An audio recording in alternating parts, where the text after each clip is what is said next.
Right to Science, we're going to unpack a little bit what does this mean, kind of start with a refresher, and then start articulating ways that we might move forward together as a coalition to help make some of these principles reality.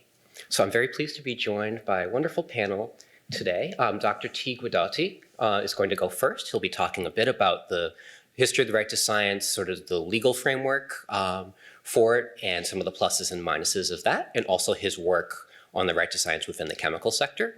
He'll be followed by my colleague, Teresa Harris, who will be talking about the history of the coalition's work on the right to science and help bring that sort of up to the present. She'll be followed by Dr. Natasha Sianko, who will be talking about how the right to science became especially to the fore, especially relevant during this ongoing COVID-19 pandemic. And last but not least, we'll have Dr. Rebecca Everly from the National Academy's Committee on Human Rights, who will be reflecting on some of the presentations. And then I may have a couple questions for the panel, depending on time, and then we'll open it up to questions from online and from questions in person. And online, just as a reminder, at any point you can put your questions in the Q&A box, and we'll try to get to them as soon as we can during the Q&A section. Thanks so much, and T, I'm gonna turn it over to you.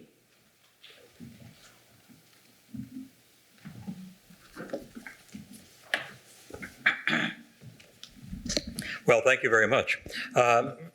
You may be wondering, who am I and what am I doing here? Well, I am a retired academic. My career was as a professor of occupational environmental medicine. I started the program at the University of Alberta, which is still going on 40 years later, and retired from George Washington University, where I moved and was more recently. Along the way, I became president of Sigma Xi, the Scientific Research Honor Society, and became deeply enmeshed in some of these issues because Sigma Xi has a very strong overriding interest in it and in the invigilation of the quality of science and how science is used. But I also became involved in an organization called Medichem. Medichem began as the organization for occupational health in the chemical industry.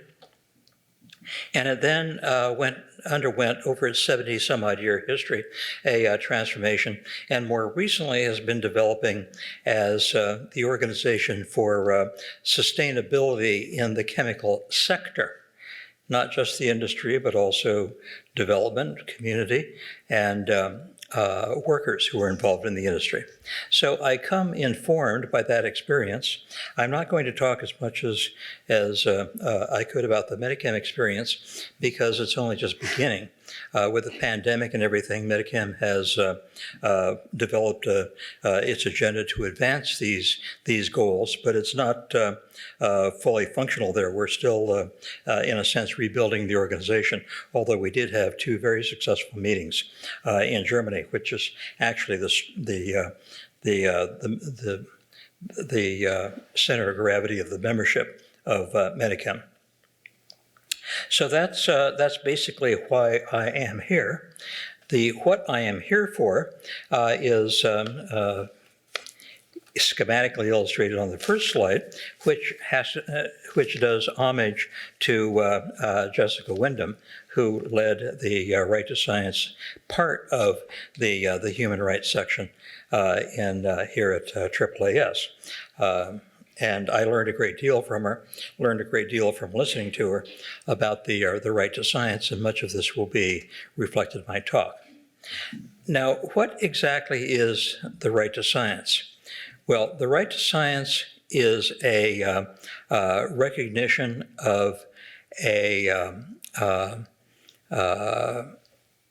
access. It's a recognition of the right to know. It's a recognition of the right to learn and to take human knowledge and apply it to individual circumstances and situations, and whether it's at the level of countries, communities, or individuals. It developed from Article 15 of the International Covenant on Economic, Social, and Cultural Rights, which is a United Nations document that flows out of the Declaration of Human Rights. So it essentially is a creation in most modern terms, operationalizing many long-held values, but it basically is a creation of the United Nations with all that that implies. It is focuses on the states, in other words, countries, and requires them to recognize the right of everyone to enjoy the benefits of scientific progress and its applications. How that operationalizes is a source of some conflict, but that's the point, too, that everyone should have the right to science because science is human knowledge. Science is a description of the material culture in which we live. If you are cut off from that, then you are at a disadvantage in terms of understanding the world and knowing how to apply it to your own problems and the problems of your community. It recognizes the requirement of states to conserve, develop, and diffuse science, to respect the freedom indispensable for scientific research, something I think we can all understand and agree on, and the benefits of international cooperation. Notice that everything on the left-hand side that flows directly from the covenant has to do with state responsibilities. What's the national law? What are national policies, and so forth? Moving to a broader social definition, we go to the right-hand side of this slide, and that is recognition of three constituent rights to science. In other words, subsidiary, not in a legal sense, but in a logical sense, rights required to operationalize this. One is, and this is often difficult to parse, the right to participate in science. Not only as a student, but also if one has the qualifications as an investigator, and as a research subject. If there's something that affects you, that affects your family, that affects your community, you should be allowed to facilitate the study of that particular problem. That's a little different from the way we usually look at this, but it's something that is an integral part of the conceptualization.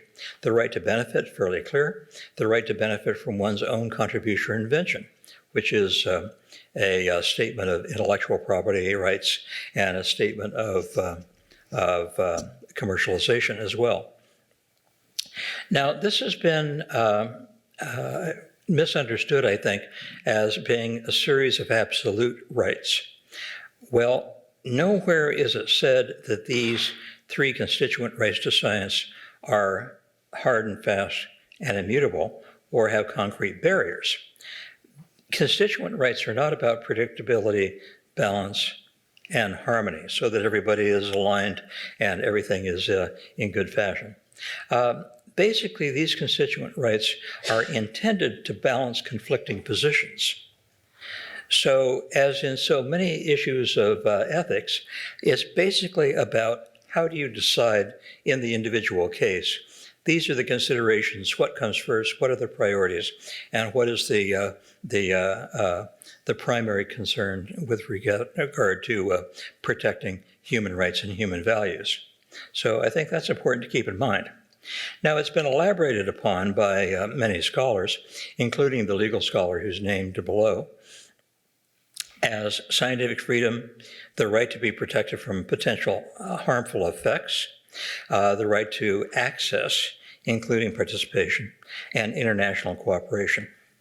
So as you can see, this is a framework that is entirely consistent with, but a little different from the usual framework for human rights and science. The issues that flow from this are quite profound. It represents a different way of looking at old issues, yes, but it also represents a different framework and structure. It recognizes that science is an invention. Science was created. Science is not necessarily the natural way that we look at the world. To examine a problem, try to define its essential elements, draw from that a theory, draw from that theory testable hypotheses, and then to go to the effort to test them, is not that natural.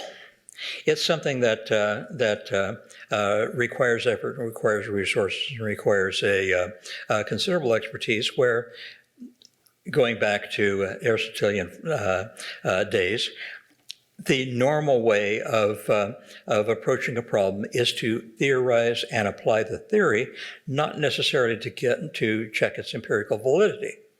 That came a good deal later, and the process of developing a hypothesis, testing it, and interpreting it, and particularly the later technologies such as statistics to put that into context, are an invention. The right to science says that this invention should be shared. And therein lies some of the conflicts, because some individuals would take the position, why should I share it? Because after all, I invented this thing, or I made this discovery, or I work for a company that made this investigation possible. Why should I share? So that's where it ties into to human rights and to the ethical issues. Some of the subsidiary questions, which are quite obvious to this audience, are on the right, and you've probably already read them.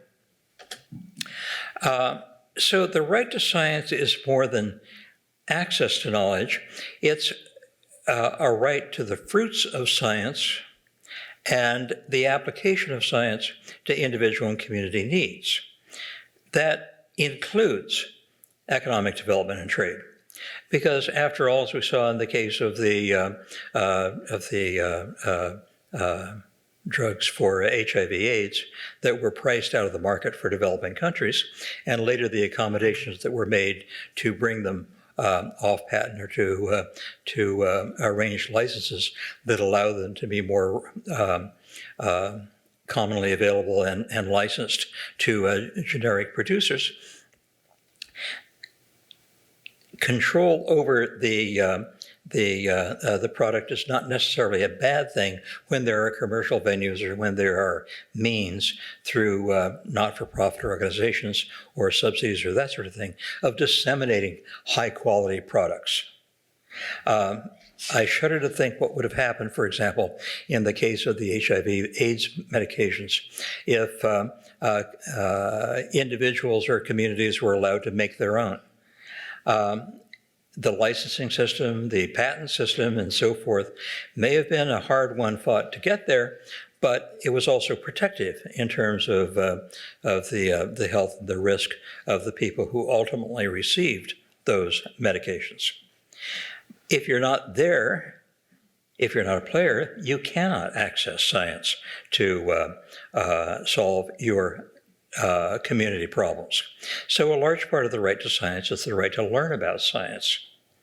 And part of the right of participation is the right to experience as a subject what scientific study is like, and therefore to not to be quite so afraid of it, and to understand, as in community engagement of scientific research, what it can do, what its limitations are, and how easily it can be biased.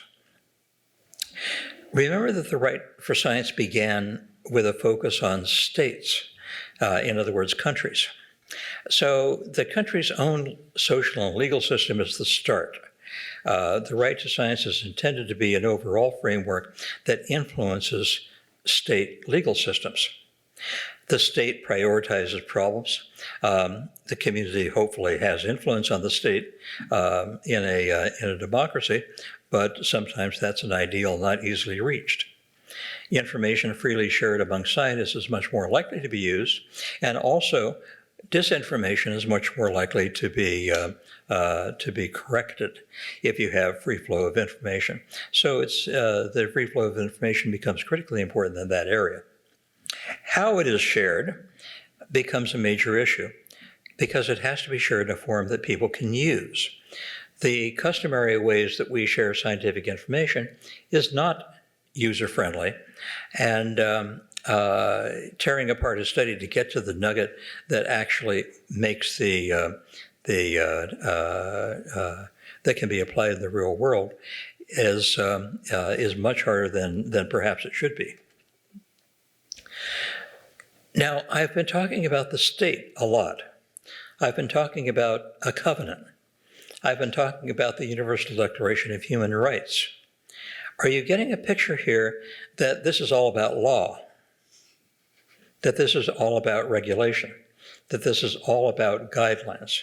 Well, if you're getting that impression, you're right, because the right to science is fundamentally a legal concept. It arises out of international law and the Declaration of Human Rights, which of course goes all the way back to the Declaration of the Rights of Man. So when we talk about the right to science, we are operationally talking mostly about countries protecting access to science, promoting the participation in science, and using science for the benefit of their populations. We need to transcend that a little bit, but here you have, for example, a clarification. This clarification was written to make much clearer and more transparent what the right to science needed to do to operationalize. See what I mean about legalism? You know, this was obviously written by a lawyer. It's not very transparent. It's not very easily intuitable. It's a statement that basically talks about limits and talks about access and rules. I think that this is one problem that the concept of the right to science has had. It's not broadly transparent, interpretable, or accessible. Certainly it's not culturally familiar. Again, I think we need to realize that science is an invented process. We have, in the United States, had, if you will, the natural history of this invention has been on clear display because of its greatest champion, Vannevar Bush, who recognized early on that science is a way of basically making capital from whole cloth, basically making capital from intellectual activity, making capital from knowledge, and in the process supported and largely through the advocacy of research for in the U.S. federal government, basically turned scientific research into a gold mine of knowledge, not just facts, but knowledge that could be used to develop entire industries. So this is the, won't go into this, this is intuitively obvious to most of you, but basically what we're now seeing is that the linear model, going from basic science to application, to technology, to product, and so forth, that was never strictly true. What was true was that this whole thing is an iterative process. You have the basic knowledge, you get an idea, try it out in practice, and then you get all kinds of results. You get some things fail, some things succeed, and so forth. And the applied scientists, the engineers, feed back. They tell the basic scientists what went wrong. Basic scientists go back to the lab. People have conferences. They talk about what's going on. One of the major problems with the linear model that Vannevar Bush sold everyone on, quite correctly, and has been enormously successful, is that he forgot the iterative step of going back, because this is a recursive. And the recursivity takes place not just with standard repetition, but with a different insight and with different priorities every time the cycle turns. What can this do to my community? What can this do to my country? The right to participate in science is less well understood, but a large part of it has to do with Gandhi's concept that facts are one thing, but knowledge is the relationship among facts. Knowledge is what you gain from putting the facts into a context. And that's difficult to do unless you're immersed in it. Now, who would oppose such a right? Well, obviously, there are issues with people who have intellectual property and patent rights, and that's the most obvious. But a lot of it also has to do with the feeling that I discovered this as mine. This is my insight. How dare somebody else elaborate on it and try to encroach upon it? So the capacity to be expansive is an important part of this that we haven't seen. In my experiences, for example, I've seen people from the chemical industry say, yeah, sure, if we're going to move towards sustainability in a sector that inherently has problems, we have to embrace this fully. And that's what Metachem is all about. Then we have people from the old line chemical industry that say, no, this is the right to science is basically a way of empowering community activists who are going to oppose everything. And it's going to be NIMBY on the basis of whatever I can dig up from the unreliable literature and innuendo and so forth. As well, some people say that this is dethrones the scientist as expert and makes science into a free-for-all. All of these issues are I think, need to be addressed. They are very deep, and most of them assume the dimensions of a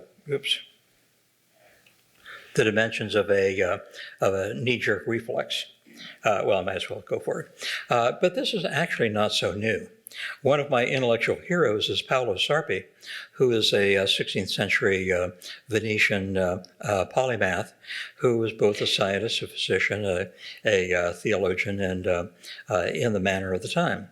And he was remarkable not only for making contributions to physiology and to our understanding of biology, but he also was a legal scholar.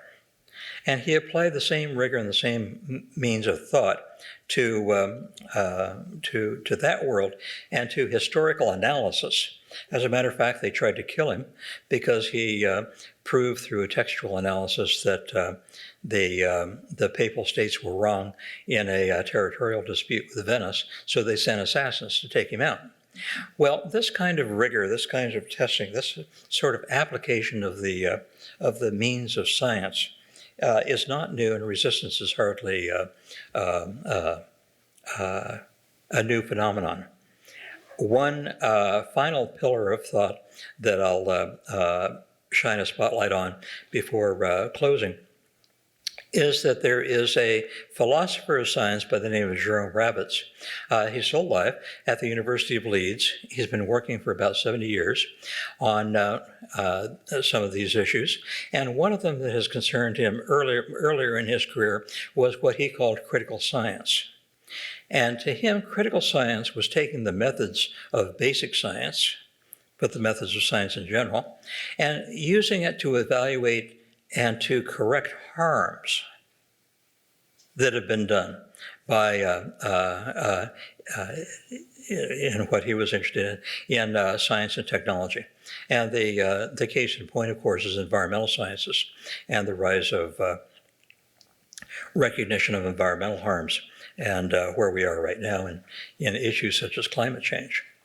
He felt that the benefits of science could only be fully realized if there was a critical approach to science itself, but that the methods of science had to be used to correct science when science was deviated or undermined. And I think that the doctrine of critical science helps us to make science and technology self-correcting, and it represents a way forward that's complementary to the right to science, and allows us to progress more rapidly and more sure-footedly. So I will end it there, and I thank you for your attention.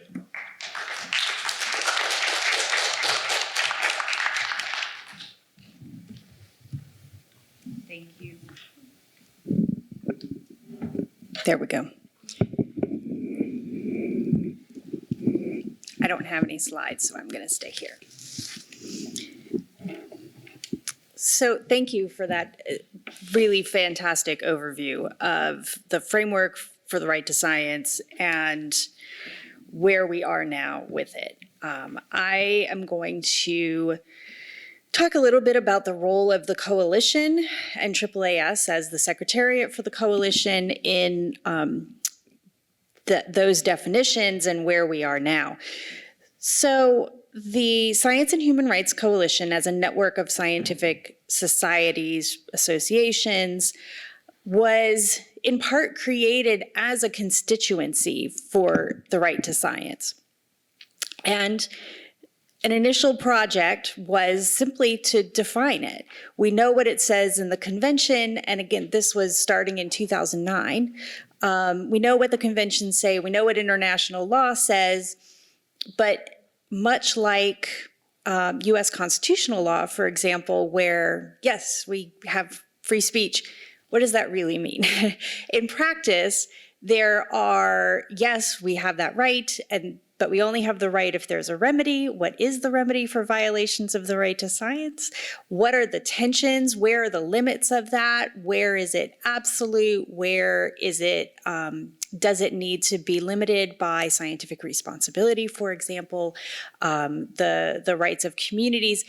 Those are the kinds of questions. When we talk about defining the right to science, those are the kinds of questions that Margaret Vitullo and Jessica Wyndham, working with lots of people, I should have a list and I don't, but all listed in the reports. They started with a focus group project where they went to the annual meetings of numerous scientific societies and asked a focus group at that meeting, so a focus group of astronomers, a focus group of sociologists, a focus group of statisticians, what are the benefits of science? The lawyers had actually not articulated that. And there was some debate about what are the benefits of science that this right is supposed to protect. And then who needs to access that, and what does it look like for a government to protect those benefits, to make sure everyone really does have the ability to enjoy the benefits. So the findings in that across all of the disciplines, the majority said access to health and advances in healthcare. So it didn't matter if they were mathematicians or biologists, that was the top, and environmental protection and knowing more about our environment. But pretty high up in the list there was the scientific method itself. So I'm glad you mentioned that. That was a very strong response. The scientific method itself is a benefit to humanity. It helps us. It helps the democratic process. It helps us think about what's true, what's not. How do we form evidence-based decisions? So that was a contribution to our current understanding now today in 2023 of the right to science that wasn't in the discussion even at the time. It was really about, well, it means access to healthcare and access to new technologies and education. And so scientific method, huge contribution from the work that was done. And then also thinking about who needs to access science. And Jessica and Margaret developed a continuum that's very thoughtful about what kind of information and for what purpose. And that there's a continuum from absolutely, completely open access to information that can be applied to a specific question and is presented in a format, provided in a format that is usable. that's a wide spectrum of different kinds of interpretations of science and the ways that science is communicated by governments. So that in the language of the law, that disperse and disseminate, that was an interpretation of what that could look like. And then again, what does it look like for governments to enforce the right? Well, scientists said grants, so that's not a big surprise. But grants for what? Grants for scientific research, yes, for basic scientific research, but also for use-inspired research. Research that is driven by public needs, by the public interest, and that results in outcomes that are shared with the people who were involved in the research in any way, making sure that that information is usable, that it's applicable to solving social problems at a global level, at a national level, at a local level. So that's what was presented by the coalition, put together as this is the position of the coalition, to the UN bodies, to different advocates. And over the years, that body of knowledge was also, that position, that framing was added onto by the conferences like this one that the coalition hosted since 2009, where we would explore specific applications, specific connections between science and human rights. So we had conferences on the right to science and persons with disabilities. What are the different connections there? We had conferences on, when we still called it big data, big data and human rights, on the climate change, on children's rights, really diving into all of those questions and figuring out what can professional society, scientific societies do in order to move these issues forward. How does using the human rights framework help? So where we are now, I want to, I want to talk a little bit about what worked and what didn't. As in that body of time, in that length of time. So what has worked is when we have, as a coalition, had collective action toward a common goal, but where the individual associations could bring their strengths to that action. So let me explain what I mean a little bit by that. So some of the associations have a long history of advocacy on the welfare of scientists, protecting individual scientists who are at risk. Some of the societies have incredible capacity for media connection, making public statements. They have a huge reach, or they have a lot of members who are in a particularly critical area. They might have a very effective science policy shop, and they're able to move that part forward. Another one might have super active membership leaders, committees that can move, they want to take action. They're going to move things forward. So when we have figured out how to bring all of that together toward a shared goal, like those focus groups, like some of the reports and interventions, that's where we've really been able to make an impact. And another one is when the disciplines, the scientific disciplines, have been able to apply their specific discipline to a human rights question using the right to science framework. And when they have incorporated human rights into their discipline with a better knowledge of what that means for psychologists, for anthropologists, for chemists. I would say the publications and resources has been incredibly successful. And when we are able to put together multidisciplinary approaches, when that works, and again, but everybody doing their own thing together. And when we can bring our experience and knowledge to create something that everyone can use across the scientific community, whether that's model language, multidisciplinary guidelines, that can then be adopted and adapted for each of the disciplines. So recommendations and templates that are flexible enough for the societies and associations to take them up in their own context. What hasn't worked is, first and foremost, and I'll just, those of you who've been around for a while know this, getting everybody to sign on to a statement, it's impossible. And that's because of the structure of who we are. Every one of these associations represents a constituency that has its own positions and its own membership and its own governance structure.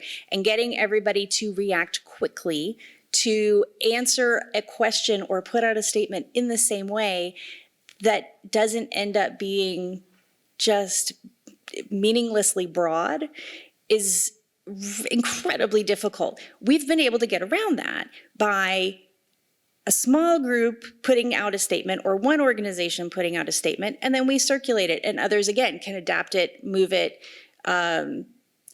maybe circulate it to their members rather than taking it on as an institutional position. But when we've been able to do that and make it flexible for the associations, that's worked. We were not good at having standing committees on a theme. We had themes, and they did amazing work when they had a great project that was around the right to science. When the project was over, everybody was like, now what do? We don't know. So that's one of the reasons this afternoon, we're going to talk about working groups and projects. And I think the other thing that hasn't worked, and you raised this also, is that the right to science is coming from legal language, which is not the language that the scientific community uses in most cases, sometimes. So we're working to try to unpack that now that we have the general comment that, which is more legal language, that is helping us better understand and translate that into the ways that the scientific community does work. Talking about the science policy interface, that's something all the societies know and understand and advocate for. How do we incorporate the right to science, which does have the science policy interface as part of its core obligations? How do we bring that into our discussions and advocacy for a strong science policy interface? It talks about science education, equitable science education that's accessible to everybody. It talks about international collaboration, scientific freedom and responsibility. We don't have to necessarily call it the right to science, but we can leverage the framework and the strength of the framework and translate it into things that are meaningful for the scientific community and the people that we serve. Thanks.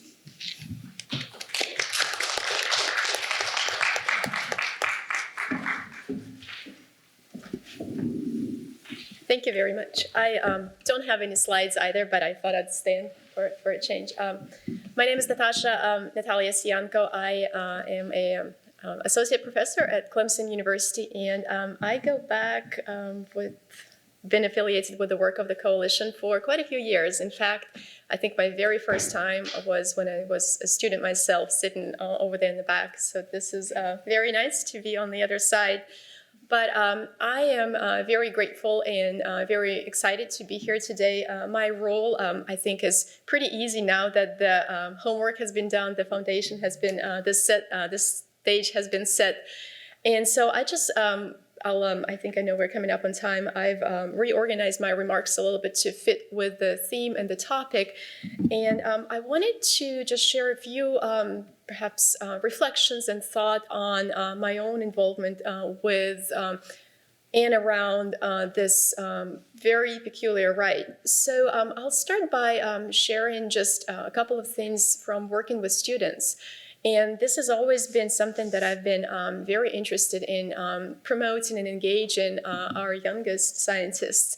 So at the very beginning, when I first started working with them, I used to spend a lot of time kind of explaining and going over the basics of some of human rights principles, like indivisibility and interdependentness. And then the pandemic hit. And some of those premises and assumptions became less abstract. They were a little bit easier to grasp. And so I noticed the change, that some of the things that were really hard for students to capture and wrap their hands around, they were living that. And so right around that time, my colleagues and I decided to write just a statement, exchanging some ideas as to, well, what does this right to science have to do in this peculiar time? And people were, of course, saying, well, this is this very natural experiment. Well, it wasn't really an experiment. We're all in it, right? And at the time of the writing of that piece, which was fall of 2020 or so, and kind of leading into winter, much was still unknown about the virus. We didn't know the nature perfectly. We didn't know how it was impacting. And the question about the pandemic and how it can define or redefine the right to science was kind of beginning to take shape.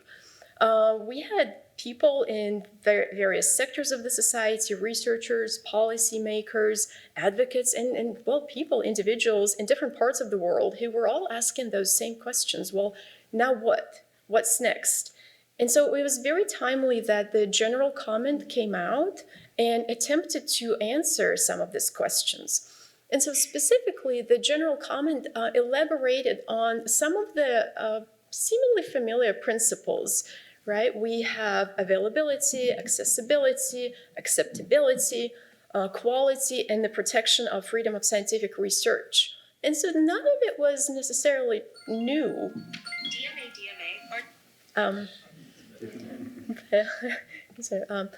But yet it was still as if it was a breath of fresh air, because it did give everyone, first of all, a pause to try to see how some of those abstract things could and were and did materialize in what everybody was living through.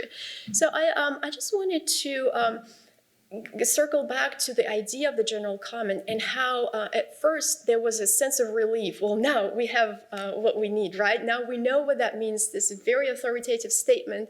And yet quickly, I think, there was also that realization, that sense that, well, wait a minute, this is far from a recipe book. We don't quite have a sequence of very neat steps that are very well defined, that have boundaries that tell us, well, now take a spoon of accessibility, add it to a jar of acceptability, mix it all together, and boom, there you go.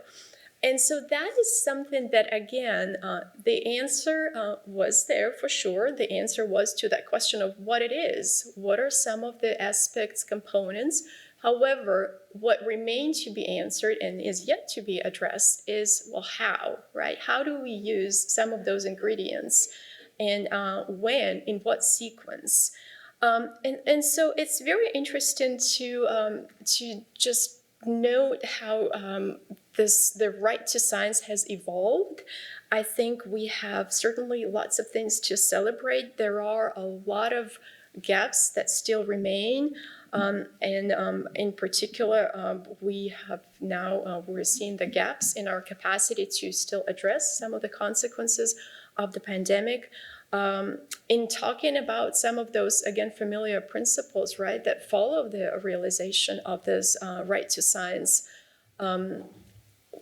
Accessibility. Somebody mentioned in the audience today this idea of cultural relativity in a way.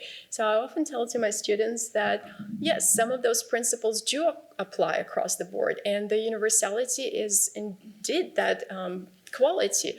However, all of it is abstract, and it comes to life in settings that are vastly different, that really are quite diverse. So that is an opportunity for us to take into account that context and to see what exactly that application or implementation of a particular principle mean. So I often give this example, which is not my own, so I'm sorry if I'm stealing someone's idea, but a very simple example that, again, helps people grasp that idea of the importance of the context. If we take a tennis ball, right, and toss it on a tennis court, they'll bounce, right? And if we have players, they'll hit it back and forth, and depending on how good they are. If we take the same tennis ball and toss it out in the outer space, right, somewhere in the cosmos, well, we've done the same action, right? But we won't necessarily be observing any of that physical reaction. And then just one more potential application, if we take the same tennis ball and then try to toss it or throw it somewhere in a deep, deep ocean, obviously we won't be observing any of the bouncing. And so the idea that, yes, the principles and some of the frameworks are the same and universal, but context is absolutely critical. It shapes what we do, and it is shaping the rest of that framework. So I just wanted to sum up a couple of my remarks by saying that the pandemic has given us this tremendous opportunity to revive and elevate the status of the right, and really provided us with concrete examples and steps how it could be done and it should be done. And it is, it's just up to us, I think, to each of us. We don't necessarily need to be looking to very high-level principles that may mean different things, but I think it's very important to try to look for examples to attach it to our everyday lives. And unless, again, borrowing a quote, they have a meaning in our daily routine and how we go about our lives, they probably don't have meaning in those higher level principles. Thank you.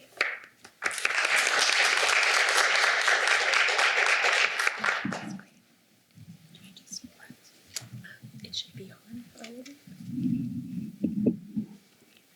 Should I just jump in? Go ahead. Okay. Can you hear me? Okay, great. So I have the task of reflecting on these amazing presentations and trying to distill some basic ideas. And then I think I'll just offer a few comments of my own that maybe we can pick up in discussion. So since this is a Right to Science 101, and I think part of what we probably want to do here is think about why we should care about the right to science, why it matters, what are our takeaways. I think for me, listening to these presentations, I have three things jump out at me. You will, I'm sure, have your own. One is just that the importance of the right to science in the sense that it puts science and human rights in conversation with one another. And from examples that Natasha's given and T's given and Teresa, of course, I mean, we can see that some of the biggest challenges we face in society, whether it's the pandemic or whether it's something related to climate change or other issues, really involve, they have elements of science and human rights and other things, and having expertise from these different sides in conversation with one another is really important. And I think about the pandemic and things that arose from right to science and other human rights. What rights do people have when it comes to freedom of association in the context of a global health emergency? What about freedom of movement? What about issues related to surveillance and contact tracing and the right to privacy? And, people are getting my data, and what are they going to do with it? Or how are they going to use it? How long are they going to store it? All of these issues, we can't effectively address them, I think, unless we have that, we recognize and respect that relationship between science and human rights. So I think that's a really important thing that the Right to Science does. And I think it responds to something, I don't know about you, but that I've certainly heard a lot from scientists, certain scientists, is, human rights, it sounds a bit political. I don't want to be involved in that. And scientists should really stick to their science. So I think it responds to that. To a certain extent, it also responds. So my background as a lawyer, I can tell you, I don't think I've ever told anyone this before, I work in the National Academy of Sciences, Engineering, and Medicine in the Human Rights Committee. I went 4 years in law school and 3 years for a PhD in law, and I don't think it was the relationship between science and human rights was ever brought up. Maybe in the context of intellectual property, but not otherwise. Now, that's not to say that it resolves all issues, and as T mentioned, you can have big debates when it comes to, when you're talking about science and human rights, and intellectual property is one of them. But I think at least having that conversation, putting them in conversation, is really important. The other thing that jumped out at me from these presentations and from work that we've done over the years with AAAS and others is that, it's one thing to put science and human rights in conversation with another, but I've given a little bit of a caricature. The scientist who says, well, science is too political, or human rights is too political, or the lawyer says, I don't know anything about science. But I think actually, there is truth in that. But what I've seen from talking with a lot of science students is actually there is some recognition of the human rights aspects of science.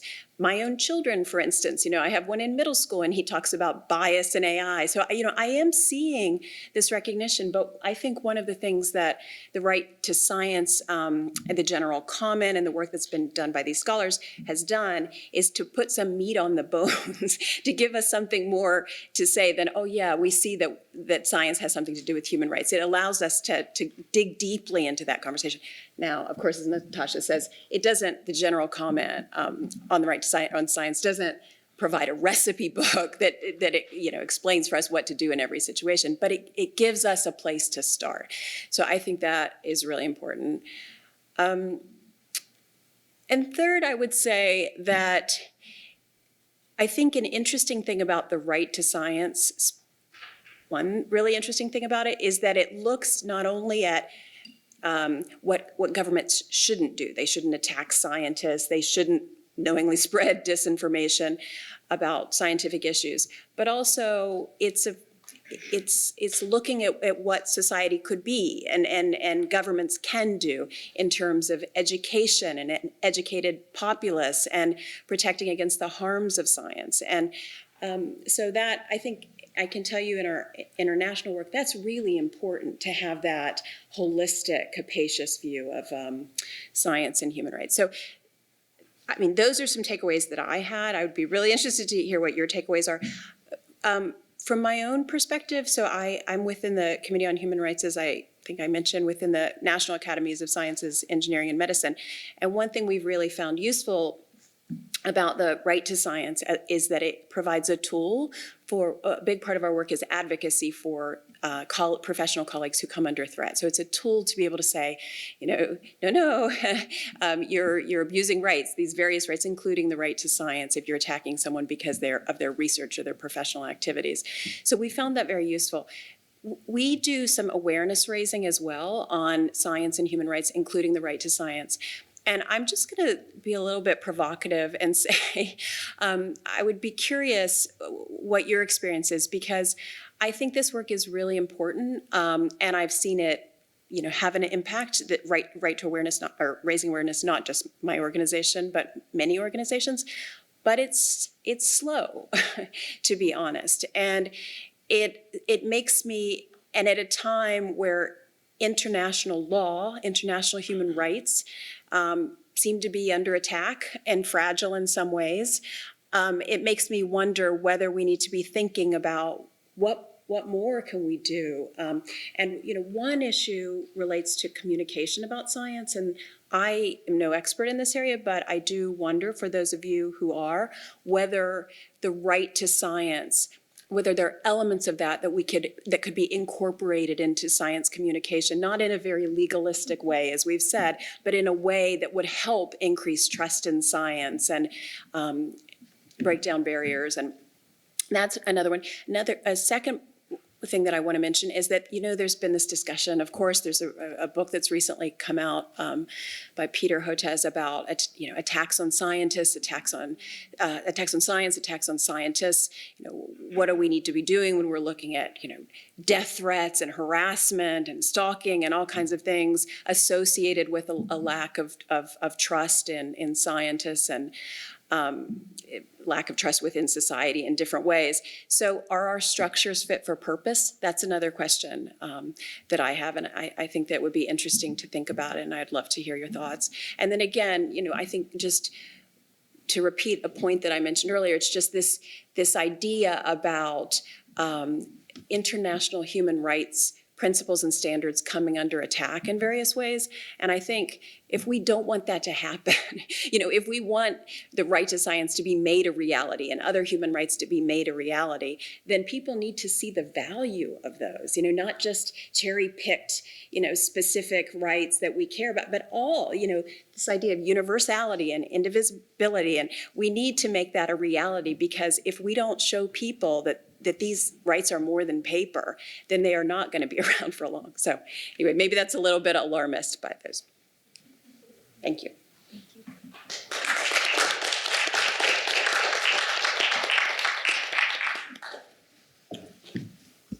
All right, can everyone hear me? Thank you so much. I really appreciated all those presentations, and Becca did an excellent job synthesizing and raising some provocative questions as well. I was going to ask a question, and then we have someone on the Zoom who I think phrased it better than I could. So I'm going to, with apologies to that person, I'm going to borrow their wording a little bit, and want to encourage people in the room, if you have questions, please come up to the mic. And then also people on Zoom, if you have additional questions, please feel free to ask those, and we'll try to get to them. The questioner online asks about how the benefits of science apply when research conducted benefits the researchers and other parties, but doesn't benefit research participants or the community they represent. And I think for me, that goes to an experience we had a couple years ago in working with a colleague who says, when I hear right to science, it sounds like a justification for scientists saying, I have the right to go in and use your knowledge. And so and there's a much longer conversation that can be had about science and traditional knowledge, but I'm curious, how do you how do you respond to that? What are ways that this won't just become like a justification for further harm? Can you repeat that? Oh, sorry. I guess the TLDR version of that would be about the harms of science when research can be done in ways that both historically and now that doesn't benefit communities, and how do we rectify that? Then I think you have a discussion with the subjects or the community of subjects or people who validly represent the community of subjects, and you explain that there is a broader benefit and that they will be protected from harm during the experiment, but that it's a voluntary thing. And if they choose to participate, which in a scientifically literate population, which gets back to the right to participate, is one thing. But if you have a group that needs to be coerced, of course, that's quite another. And a lot of it has to do with the the degree of influence that's placed on people on a spectrum from attraction to coercion that influences their capacity to volunteer in such a situation. I think that the issue going forward is fairly clear in terms of consent, and especially informed consent. And in medicine, of course, this is all pretty well standard operating procedure now, and it's just scandalous when there's a violation. I think there's also a big concern historically when you're going back to communities that were unable to give their consent or have no capacity to give consent. And you're saying, we're going to draw information from your group, sometimes information that would be uncomfortable were you still alive, or that may be uncomfortable to your descendants. Do we have a right to follow our lead scientifically to look at material that's archived, look at material that's 1,000 years old? You probably all remember the Knobscott case where that skeleton in Washington State was found on a riverbank. The tribe to which the individual was presumed to belong denied permission to study it. The situation was resolved about 10 years later when it was determined that the individual couldn't possibly belong to that tribe. Only then were anthropologists allowed to study the remains. Well, what is legitimacy in that situation? When an individual is long past, then we usually default to the traditions of that particular culture. Well, if there's discontinuity in the traditions, what do we do then? So I think in many ways this is a situation in which historical reconstruction is more difficult than the process of currently obtaining consent. Yeah, I think there's a lot of context around this question. So, but I think what it comes down to is recognizing that scientific freedom and scientific responsibility are inextricably linked, that they are the two sides of the same coin. There's also an implication in here about there's some of the core ethical concepts within scientific responsibility are beneficence. It should be benefiting at least society, and that's the thing is, well, who's benefiting who? It's a long-standing question in figuring that out, and it depends on the kind of research. But there's also non-malfeasance, which is a kind of do no harm approach, and so there's a range there between not doing things that are harmful to the community and then things that are directly benefiting the community. It's a question that, like I said, it depends on context, and it is central to scientific responsibility.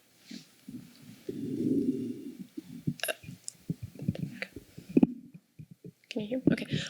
I would also like to add that I think this is precisely when we should fall back and try to recall a couple of principles that are spelled out very well and articulated, and they have to do with the roles and responsibilities of the states, right, as the primary actor who is responsible for realization of those principles. And one thing comes to mind is that idea of some kind of a mechanism or a system in place where such concerns could be expressed. Right, so that is exactly why I think there needs to be a little bit more work done around, again, further articulation and making sure that that framework stays not only again on paper, but there are actually systems and again the infrastructure that would allow for any of those complaints to be heard and dealt upon. That goes anything on that. I don't know if this is a direct response, but one thing that the question, really great question, makes me think about is our committee is the network, or sorry, secretariat for a network of international or national academies around the world. It's an international consortium of academies with an interest in human rights. And we met this summer in South Africa, and a really big area was big area of concern and interest was this issue about international equity and international scientific collaboration. So, from the very beginning to the end, who's involved in designing projects?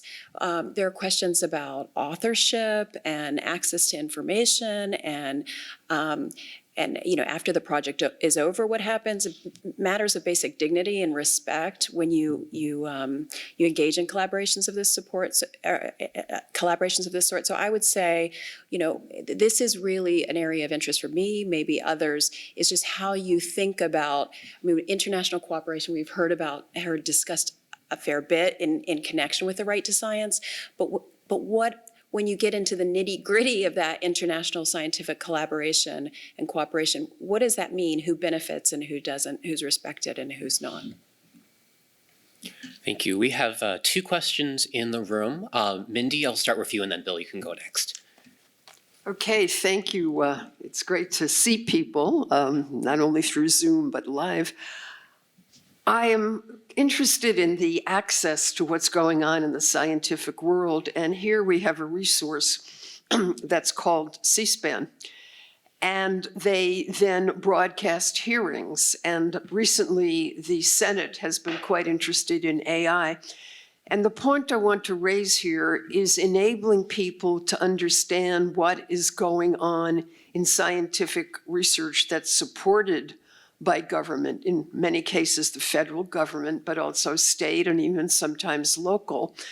We've been quite fascinated learning about the Manhattanville work, Oppenheimer, what was known, what was not known.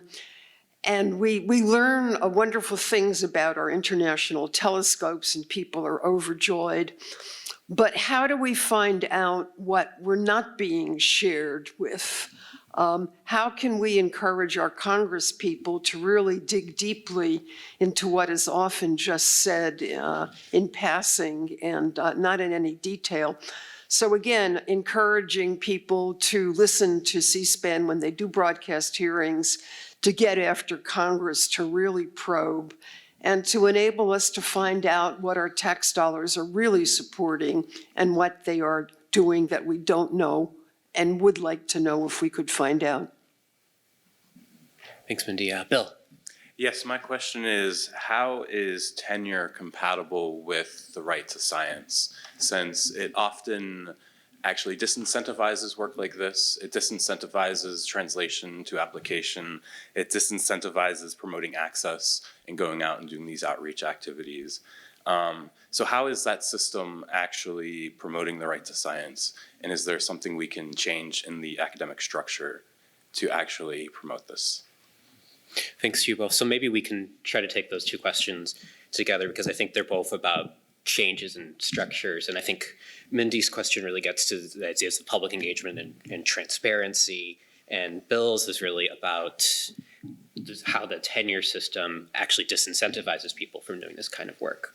So yeah, feel free to respond to either or to both. What are some changes you would like to see?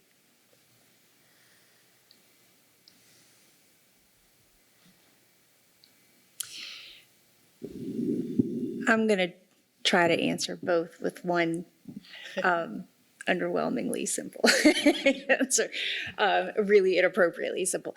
I actually think part of it is, rather than trying to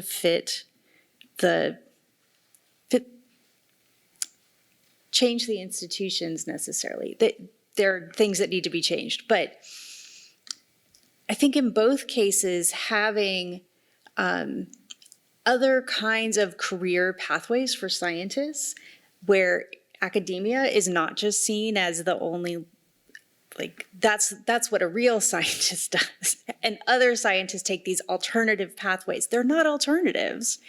They are other careers in the scientific field. And elevating those and recognizing them professionally in the same way that we recognize academia would elevate these opportunities for community engaged science, for science policy work, for scientists to be directly involved in the congressional decision making, which they are, but we need lots more. So I think that is one approach that the right to science and its emphasis on participation in science and communication, making science accessible to everybody, that would support those other career pathways.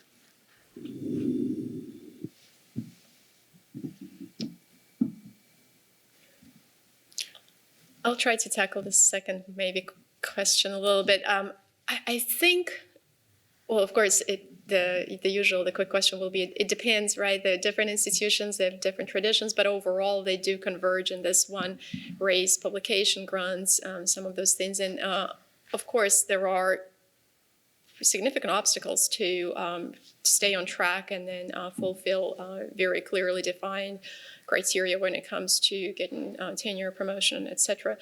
I do think that things are changing, and it's kind of one of those things where it's, again, context shaped and context shaping, with With that, I think it comes down to, maybe I'm an optimist, to the ground up approach, that the need to express, the need to articulate the variety of applications, and then just have a voice to argue that a particular publication or a memo or some kind of engagement counts as knowledge. I think we are now in the business of really, or not in the business, but redefining what that means to benefit from from science, from applications of scientific progress. And I think just because it hasn't been done like this, it doesn't mean that it can't be. I think the expectation is that it could be changed very quickly or right away. I wouldn't necessarily say that it's, those are the obstacles that can never be overcome. These are just institutional structures that have been in place for a long, long time, and change is hard, right, on multiple levels, on individual, on societal, institutional, all of that. I think again, with the pandemic, we've seen that doing things differently when you have to sometimes works, and it does give us tremendous benefits.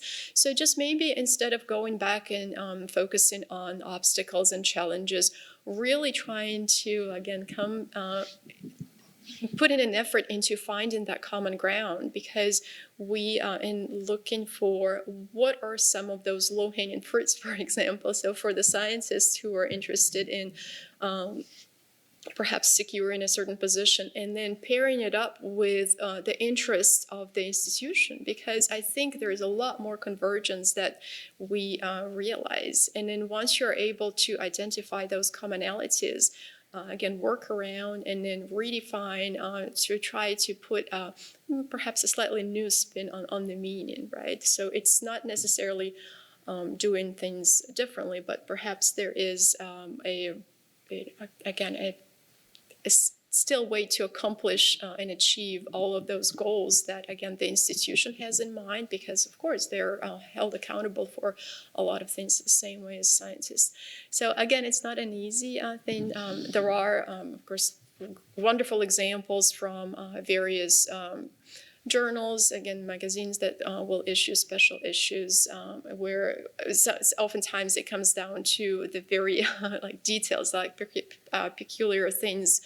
Well, that publication doesn't necessarily count because it wasn't picked up by a high impact journal. But then that's back to the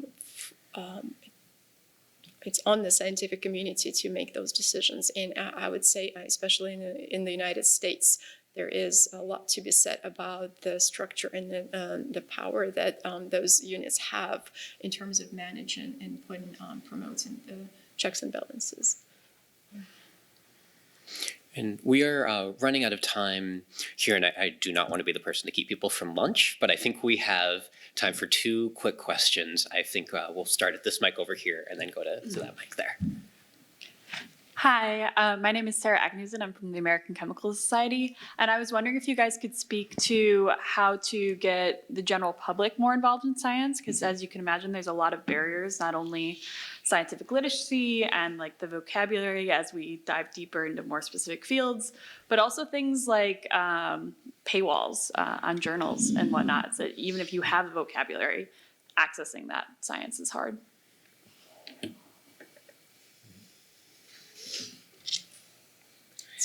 It's a really great question.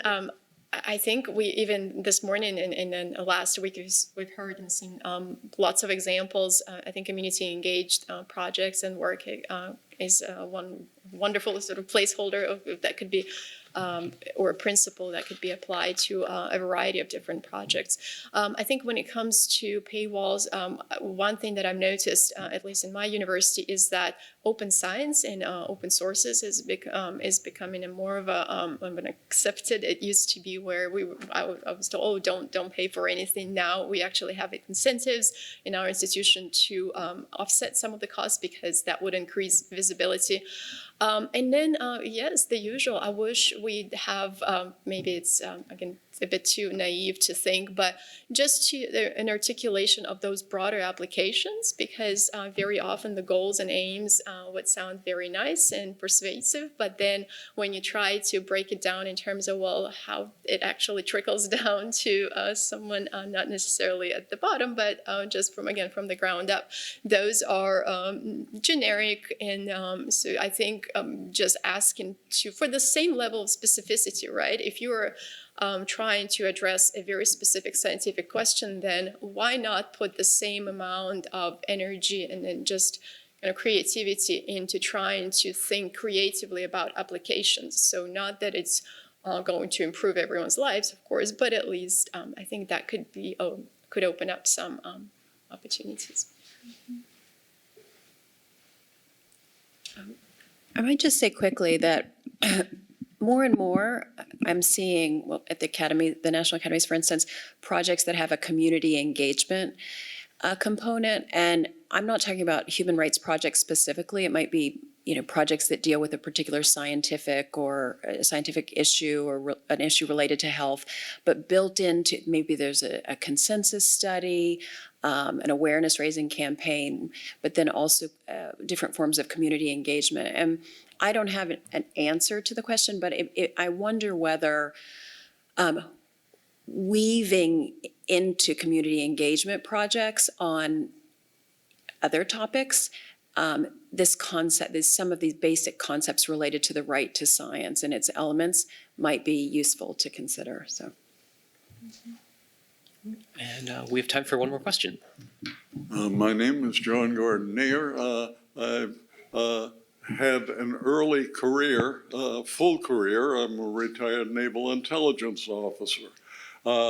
More recently, I've been in various areas of science and technology, and very closely related to this particular group since it started, but I'm no longer active.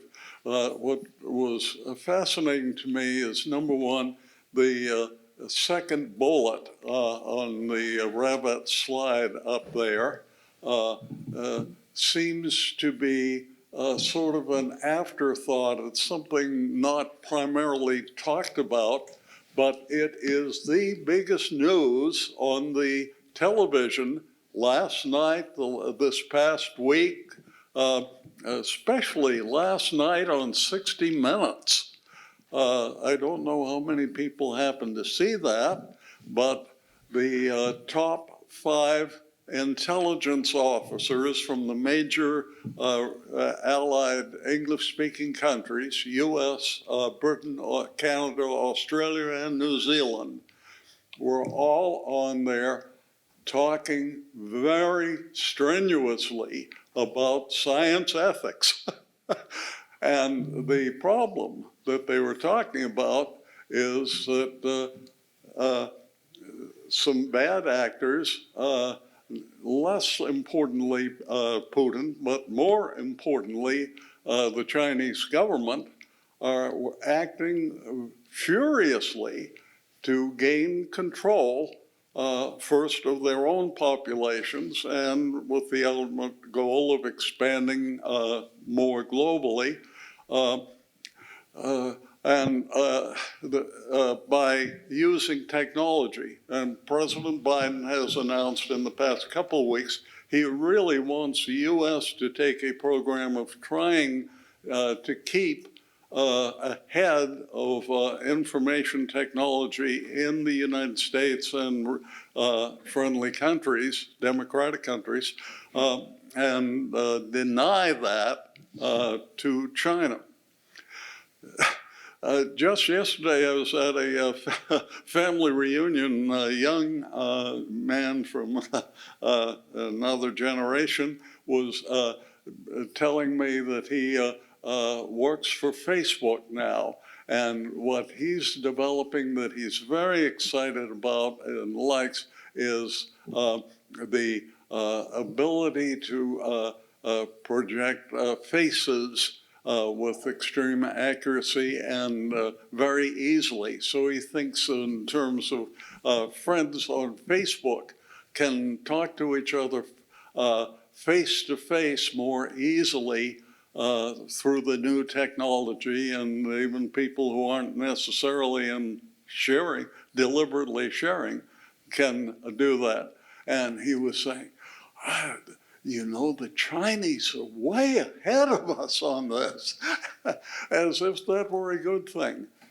He doesn't seem to know that that kind of technology and all related information technology is used by the Chinese government for minute control of their individual citizens or anybody else they can control. So I would just say, all of the talk about the benefits of science and how they contribute to ethics are all wonderful. I've been there for years. I'm totally on board with that whole thing. But there is a dark side. If I can just ask the panel, and thank you for the question. I think if I can just ask the panel real fast, I think that brings to mind the conversations around AI, conversations around new scientific developments. Do you have any closing thoughts on how the right to science conversation can keep up with a field that is changing so rapidly? This is a small comment, but I would say that, you know, I see international law in general and right to science included as sort of a co-creation. It is not, you know, I really rebel against this idea that, yes, we've talked about this very legalistic framework, but that it should be just, you know, belong to international lawyers or international human rights activists. And so I think that, you know, I really was struck by what you said, Natasha, about how it's not a recipe book. Right to Science, I mean, AAAS and these organizations that have worked on Right to Science have really filled out the Right to Science, but there's so much more that needs to be done, and it's not something that can only be done by lawyers. So I think in terms of, you know, having the Right to Science keep up, I mean, it is going to fall behind, but it will fall behind if scientists don't come together to imagine what the Right to Science could mean, help imagine. I think, go ahead. Sorry, just quickly echoing, I think what's already been mentioned, this idea of the right to science and a lot of other documents being aspirational, and I think that's what hopefully should give us hope to tackle some of the challenges. Yeah. Well, so I think that's a great note to end on. Please join me in thanking our panelists.